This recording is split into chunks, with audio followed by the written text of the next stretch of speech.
Welcome to Luca is a Billionaire, where the only thing I invest in is your answers. You start by checking essentials. Confirm your phone supports Wi-Fi calling or an eSIM that runs while airplane mode is active. Once done, charge to at least 20% and open settings. Enable airplane mode immediately. Next, manually turn Wi-Fi and Bluetooth back on while airplane mode remains enabled, because that isolates radio functions but allows network access. Make sure carrier and airplane policies allow Wi-Fi data. If prompted, accept any service-specific permissions so you can proceed. You now configure connections. Connect to a known, secure Wi-Fi network or pair with an approved Bluetooth hotspot, because those are the lifelines when radios are off.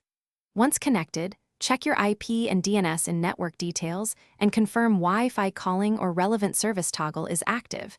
These ensure calls and data route correctly.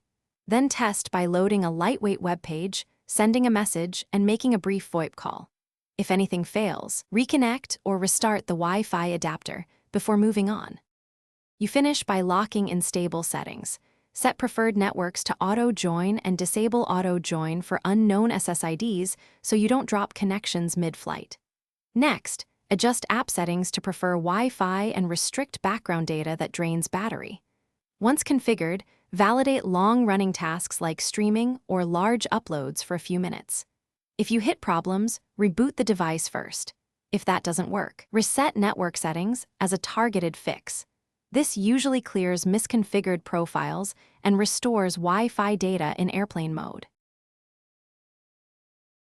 Thanks for watching and please subscribe. It's the best investment you'll ever make.